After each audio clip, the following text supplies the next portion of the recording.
આવતીકાલના રોજ વડોદરા શહેરના 120 પરીક્ષા કેન્દ્રો ખાતે લોકરક્ષક કેડરની પરીક્ષા યોજાવાની છે, જેને લઈને કાયદો અને વ્યવસ્થા જળવાય તે માટે કેટલાક નિયંત્રણો લાદવામાં આવ્યા છે। શહેરના 120 પરીક્ષા કેન્દ્રો ઉપર પરીક્ષા દરમિયાન ગેરરીતિઓ ન થાય, પરીક્ષાર્થીઓ નિર્ભયતાથી પરીક્ષા આપી શકે તેમજ કાયદો અને વ્યવસ્થા જળવાય તે માટે શહેર પોલીસ કમિશનરે જાહેરનામું બહાર પાડ્યું છે।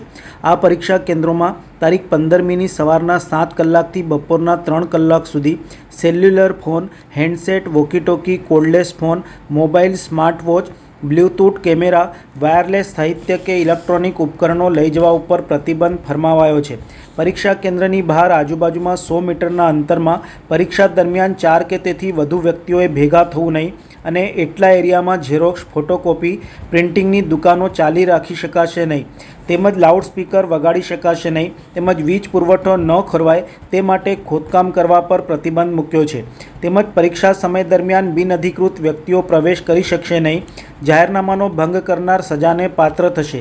પરીક્ષાના સમયે કાયદો અને વ્યવસ્થા જળવાઈ રહે તે માટે કેટલાક નિયંત્રણો લાદવામાં આવ્યા છે। વડોદરા શહેર પોલીસ કમિશનર દ્વારા જણાવ્યું હતું કે આવતીકાલે યોજાનાર લોકરક્ષક કેડરની રિટર્ન એક્ઝામ માટે સિક્યુરિટી એરેન્જમેન્ટ કરાઈ છે। ગાંધીનગરથી પ્રશ્નપત્ર લાવવાથી માંડી સ્ટ્રોંગ રૂમમાં સ્ટોરેજ, આવતીકાલે ડિસ્ટ્રીબ્યુશન અને દરેક કેન્દ્રમાં પરીક્ષા અંગેની વ્યવસ્થા, રીકલેક્શન અને ગાંધીનગર ડિસ્પેચ સુધીની તમામ વ્યવસ્થાઓ કરાઈ છે। ઉમેદવારના આગમનને લઈને પણ help desk, auto rickshaw association, વિટકો સાથે સંકલન કરી વ્યવસ્થાઓ કરાઈ છે। સુરક્ષા સંદર્ભે પણ જરૂરી પગલાં લેવાયા છે। સમગ્ર આયોજન અને વ્યવસ્થા સંદર્ભે વડોદરા શહેર પોલીસ કમિશનર નરસિમ્હા કોમાર દ્વારા વિસ્તૃત માહિતી આપી હતી। છે અને કેવી રીતે આખું આયોજન થશે?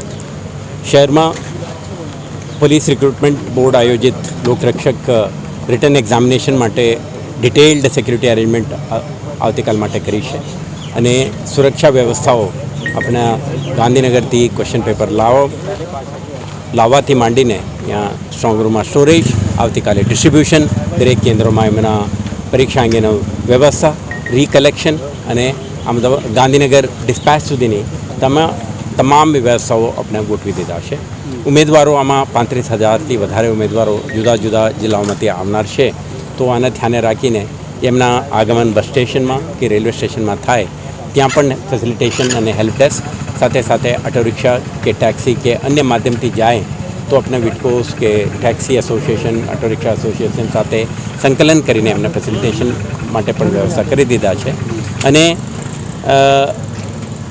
આજે નાઇટમાં પણ કેટલાક ઉમેદવારો આવે અને આવતીકાલે સવારે પણ વહેલા આવે તો ટ્રાફિક ફેસિલિટેશન માટે પણ આપણા શહેર ટ્રાફિક પોલીસ સતર્ક બનીને એમને તમામ આયોજનો કરી ચૂક્યા છે।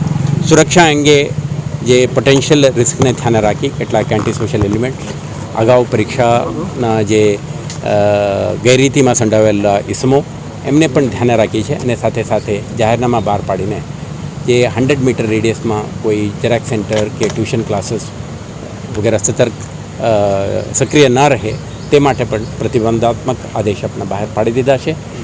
એસઓજી, પીસીબી, ડીસીબી અને લોકલ પોલીસના ડિસ્ટાફના માણસો આ જાહેરનામાના ચુસ્ત અમલીકરણ પણ કરશે એવા આયોજન ગોઠવી દીધા છે।